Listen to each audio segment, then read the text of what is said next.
ایک عظیم الشان داستان ہے۔ ایمان، انصاف اور محبت کی روشنائی سے لکھی ایک بہادر جنگجو کی کہانی، جس نے اپنی ثابت قدمی اور جرأت سے نہ صرف اپنے قبیلے بلکہ تمام عالم اسلام کی تقدیر بدل ڈالی۔ اووس ترکوں کے خانہ بدوش کائی قبیلے کو ایک ایسے وطن کی تلاش تھی جہاں ان کی نسلیں پروان چڑھ سکیں۔ کائی قبیلے کے سردار سلیمان شاہ کے بیٹے ارطغرل الغازی نے اسلام کی سربلندی کی خاطر اپنی جان و مال اور عزیز و اقارب کو خطرے میں ڈال کر اپنے جنگجوؤں کے ساتھ مختلف ادوار میں صلیبیوں، منگولوں، سلجوق سلطنت میں موجود غداروں اور دیگر اسلام دشمن عناصر کو شکست دی۔ 1280 میں ارطغرل کی وفات کے بعد اس کے بیٹے عثمان نے عظیم سلطنت عثمانیہ کی داغ پیل ڈالی، اور یوں خانہ بدوشوں کے اس قبیلے نے 3 بر اعظموں پر 600 سال تک حکومت کی۔ یہ ڈرامہ سیریل تاریخی کرداروں اور واقعات سے ماخوذ ہے۔ ناظرین، پچھلی قسط کے آخر میں آپ نے دیکھا کہ ترگت اور اسلحان کا نکاح مکمل ہو چکا تھا۔ اس قسط کے آغاز میں ارٹسز کارا جیسر میں ایک دکان میں موجود تھا۔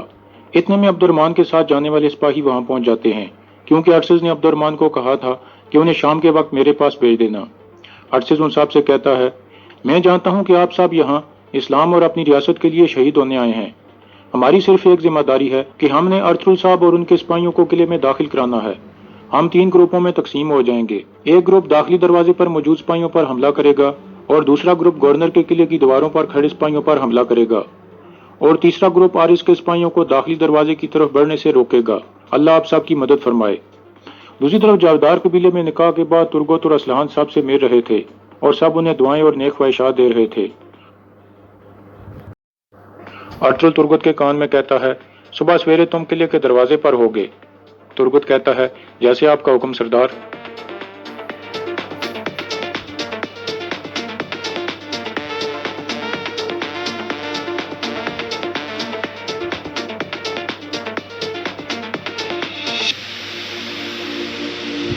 اس کے بعد وہ سب مرکزی خیمے سے باہر آ جاتے ہیں۔ قبیلے کے لوگ اسلحان اور ترگت زندہ باد کے نعرے لگا رہے تھے۔ پھر قبیلے کے سپاہی روایتی انداز میں رقص کر کے انہیں خوش آمدید کہتے ہیں۔ اس کے بعد ترگت اور اسلحان چل پڑتے ہیں۔ سب سپاہی روایتی انداز میں خوشیاں منا رہے تھے۔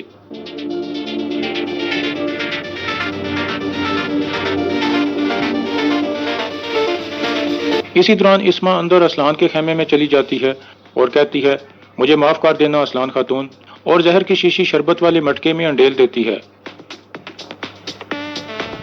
پھر وہ باہر نکل جاتی ہے۔ بہادر اور اس کی بیوی بھی اپنے خیمے میں موجود تھے اور بہت غصے میں تھے۔ خراجہ کہتی ہے، یہ سب ارطغرل کا کام ہے، دیکھ لینا ایک دن وہ ترگت الب کو جاودار قبیلے کا سردار بنا کر رہے گا۔ بہادر کہتا ہے، جب تک میں یہاں ہوں میں ایسا نہیں ہونے دوں گا۔ ایک دفعہ میں اپنا قبیلہ یہاں لے آؤں اور سنجار پہاڑوں سے تیار ہو کر واپس آ جائے، پھر میں ان کی زندگیاں ناقابل برداشت بنا دوں گا۔ دوسری طرف ترگت اور اسلحان اپنے خیمے میں پہنچ چکے تھے۔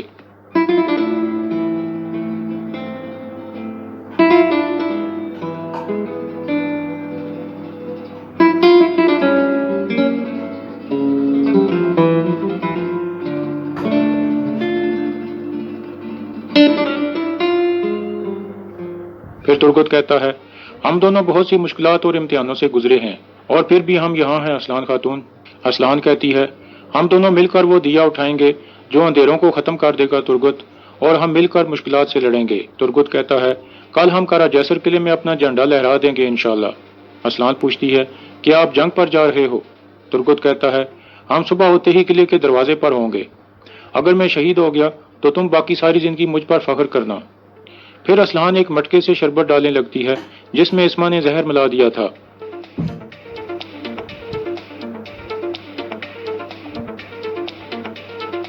ایک برتن وہ ترگت کو دیتی ہے اور دوسرا خود پکڑ لیتی ہے، اور ترگت کو کہتی ہے، جنگ مبارک ہو ترگت، اللہ تمہاری تلوار کو تیز کرے۔ ترگت کہتا ہے، امین۔ پھر وہ دونوں بسم اللہ پڑھ کر شربت پینے لگتے ہیں۔ دوسری طرف سعدالدین بھی ایک جگہ موجود تھا اور سخت غصے اور غم میں مبتلا تھا۔ پھر وہ بیٹھ کر شربت پینے لگتا ہے اور کہتا ہے، اگر میرا دل غم میں مبتلا ہے تو میں تم لوگوں کو بھی تباہ کیے بغیر سکون سے نہیں بیٹھوں گا۔ ارطغرل، میں تم سے اپنا انتقام لوں گا۔ میں خدا کی قسم کھا کر کہتا ہوں کہ میں تم سے حساب لوں گا جو تم نے کیا ہے۔ دوسری طرف ترگت نماز ادا کرنے کے بعد دعا مانگ رہا تھا، جبکہ اسلحان بستر پر بیٹھی تھی۔ اتنے میں ان دونوں کو زہر کا اثر ہونے لگتا ہے اور دونوں درد سے تڑپنے لگتے ہیں۔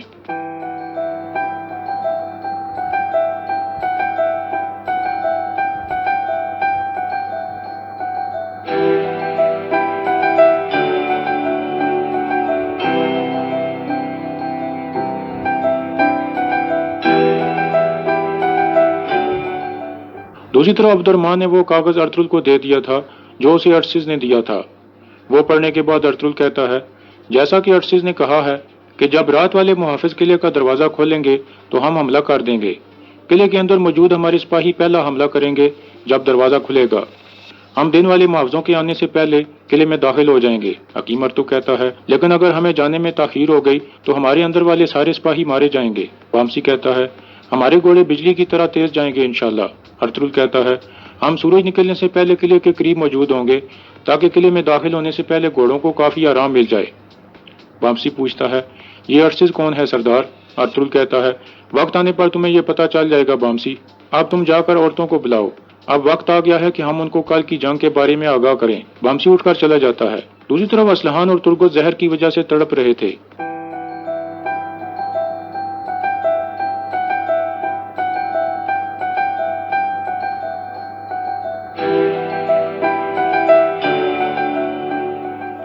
اسلحان کہتی ہے، یہ ہمارے ساتھ کیا ہوا ہے ترگت؟ یہ کس نے کیا ہے؟ ترگت کہتا ہے، تم ٹھیک ہو جاؤ گی اسلحان، تھوڑا صبر کرو۔ اسلحان کہتی ہے، میں برداشت نہیں کر پا رہی۔ پھر ترگت کھڑا ہونے کی کوشش کرنے لگتا ہے اور کہتا ہے، یار اب مجھے کچھ طاقت عطا فرما۔ پھر وہ بہت مشکل سے خیمے سے باہر نکل جاتا ہے، جبکہ اسلحان تڑپتے تڑپتے بے ہوش ہو جاتی ہے۔ دوسری طرف ارطغرل اپنی والدہ کو بتاتا ہے کہ جنگ کا وقت آ گیا ہے، ہم کارا جسر قلعے پر حملہ کرنے والے ہیں۔ آئمہ خاتون اسے نیک خواہشات دیتی ہیں۔ پھر ارطغرل حلیمہ سے ملتا ہے۔ حلیمہ اور افسہ بھی انہیں جنگ میں کامیابی کی دعائیں دیتی ہیں۔ پھر وہ سب خیمے سے نکل جاتے ہیں۔ دوسری طرف کراجہ اندر جا کر بہادر کو کہتی ہے، مرکزی خیمے کے سامنے کچھ گڑبڑ ہے۔ ارطغرل کے سپاہی اکٹھے ہوئے ہیں اور لگتا ہے کہ وہ کسی جنگ کی تیاری کر رہے ہیں۔ بہادر کہتا ہے، میں جا کر دیکھتا ہوں۔ پھر وہ دونوں باہر آ جاتے ہیں۔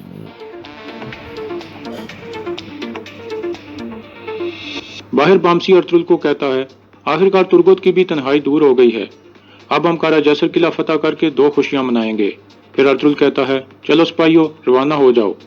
ارطغرل گھوڑے پر سوار ہو جاتا ہے۔ وہ سب جانے کے لیے تیار تھے۔ اتنے میں ترگت مرکزی خیمے سے نکل کر باہر آ جاتا ہے۔ ایک سپاہی اسے اس حال میں دیکھ کر پریشان ہو جاتا ہے اور پوچھتا ہے، کیا ہوا ترگت؟ ترگت درد سے تڑپ رہا تھا۔ پھر وہ سپاہی زور سے ارطغرل کو آواز دیتا ہے۔ یہ دیکھ کر سب حیران پریشان ہو جاتے ہیں۔ ارطغرل فوراً گھوڑے سے اتر کر ترگت کے پاس پہنچتا ہے اور اس سے پوچھتا ہے، کیا ہوا ترگت؟ لیکن ترگت کچھ بھی بول نہیں پا رہا تھا۔ وامسی اور ارطغرل لگاتار اسے آوازیں دینے لگتے ہیں۔ حلیمہ سلطان اور دوسری عورتیں اندر اسلحان کے پاس پہنچ جاتی ہیں اور اسے اس حال میں دیکھ کر بہت پریشان ہو جاتی ہیں۔ باہر حکیم ارطغرل ترگت کا معائنہ کر کے کہتا ہے، اس کو زہر دیا گیا ہے سردار۔ اتنے میں ترگت مکمل طور پر بے ہوش ہو جاتا ہے۔ سپاہی اسے اٹھا کر مرکزی خیمے میں لے آتے ہیں۔ اتنے میں حلیمہ آ کر کہتی ہے، اندر اسلحان خاتون کی حالت بہت بری ہے۔ حکیم ارطغرل کہتا ہے، ترگت کو بھی اندر لے چلیں، اندر میں ان دونوں کا خیال رکھ سکوں گا۔ اتنے میں بہادر بھی وہاں پہنچ جاتا ہے۔ سپاہی ترگت کو اٹھا کر اسلحان والے خیمے میں لے جاتے ہیں۔ بہادر پوچھتا ہے، میری بھتیجی کیسی ہے ارطغرل صاحب؟ کیا ہوا ہے؟ ارطغرل کہتا ہے، میری نظروں سے دور ہو جاؤ بہادر صاحب، حتیٰ کہ پہاڑ بھی اس وقت میرے غصے کو قابو نہیں کر سکیں گے۔ آپ یہاں سے چلے جاؤ۔ یہ سن کر بہادر وہاں سے چلا جاتا ہے۔ پھر ارطغرل جاویدار قبیلے کے سپاہی کرجا کو کہتا ہے، کوئی بھی شخص قبیلے سے باہر نہ جانے پائے۔ اگر کوئی بھاگنے کی کوشش کرے تو اسے مارنے کی بجائے فوراً میرے پاس لے آنا۔ کرجا کہتا ہے، جیسے آپ کا حکم سردار۔ پھر ارطغرل اندر ترگت اور اسلحان کے پاس پہنچ جاتا ہے۔ پھر حکیم ارطغرل سامسا کو کہتا ہے، تم فوراً کائی قبیلے جا کر میری دوائیوں والا بیگ اٹھا کر یہاں لاؤ۔ وامسی کہتا ہے، یہ سب آرس نے کیا ہے سردار، وہ جان گیا ہوگا کہ ہم حملہ کرنے والے ہیں، چلیں قلعے جا کر اس کا سر اتارتے ہیں۔ ارطغرل اسے خاموش کرا دیتا ہے۔ حکیم ارطغرل کہتا ہے، مجھے پتہ چلانا ہوگا کہ یہ کس طرح کا زہر ہے، پھر میں کوئی دوا تیار کر سکوں گا۔ ارطغرل کہتا ہے، میں وہ آدمی تلاش کروں گا جو ہمیں اس زہر کے بارے میں بتائے گا ارطغرل صاحب، وامسی تم میرے ساتھ آؤ۔ ارطغرل اور وامسی باہر نکل جاتے ہیں۔ حکیم ارطغرل دونوں کو نمک والا پانی پلانے لگتا ہے۔ اتنے میں جاودار قبیلے کا ڈول بجتا ہے۔ قبیلے کے باہر گوکتو اور الپامش بیٹھ کر اسی کا انتظار کر رہے تھے۔ الپامش کہتا ہے، تو اسما خاتون نے اپنا کام کر دیا۔ گوکتو کہتا ہے، اب تم یہاں اسما خاتون کا انتظار کرو، جیسے ہی وہ یہاں آئے اس کو قتل کر دینا، اور تمہیں امیر سعد الدین اپنے ساتھ کونیا لے کر جائیں گے۔ پھر گوکتو اسے سونا دے کر وہاں سے چلا جاتا ہے۔ دوسری تو ترگوت اور اسلحان کو الٹی کروا دی گئی تھی۔ اس کے بعد وہ دونوں کچھ ہوش میں آ جاتے ہیں۔ پھر ان دونوں کو نمک والا مزید پانی پلایا جاتا ہے تاکہ وہ الٹی کر سکیں۔ مرکزی خیمے میں ارطغرل کہتا ہے، ہم پہلے اس شخص کو تلاش کریں گے جس نے ترگوت اور اسلحان کو زہر دیا ہے، پھر اس سے پوچھیں گے کہ اس نے یہ کس کے حکم پر کیا ہے، اس لیے جب تک یہ معاملہ حل نہیں ہو جاتا ہم قلعے پر حملہ نہیں کریں گے۔ عبد الرحمن تم فوراً قلعے جا کر سپاہیوں کو خبر دو کہ وہ واپس آ جائیں، اور ارشد کو کہو کہ وہ نکایا سے آنے والے تاجر کو پکڑ کر میرے پاس لائے۔ یہ سن کر عبد الرحمن وہاں سے روانہ ہو جاتا ہے۔ حکیم ارطغرل کہتا ہے، اگر ہم زہر کی دوا تیار نہ کر سکے تو یہ دونوں آہستہ آہستہ موت کی طرف چلے جائیں گے۔ میں نے ایسا زندگی میں پہلے کبھی نہیں دیکھا۔ یہ دونوں ہوش میں ہیں لیکن بات نہیں کر پا رہے۔ ان کے جسم بہت تیزی سے خراب ہو رہے ہیں۔ جس کسی نے بھی یہ کیا ہے وہ چاہتا تھا کہ یہ دونوں بہت تکلیف سے مریں۔ ارطغرل پوچھتا ہے، زہر کا پتہ لگا کر دوا تیار کرنے میں آپ کو کتنا وقت لگے گا ارطغرل صاحب؟ ارطغرل کہتا ہے، ہمارے پاس سورج غروب ہونے تک کا وقت ہے سردار، پھر ہم کچھ نہیں کر سکیں گے۔ ارطغرل بامسی کو کہتا ہے، یہ وقت آنسو بہانے کا نہیں ہے بامسی، فوراً کرجا اور اسما خاتون کو ڈھونڈو، اور جو شخص ان کے خیمے میں داخل ہوا ہے اس کو فوراً پکڑ کر میرے پاس لاؤ۔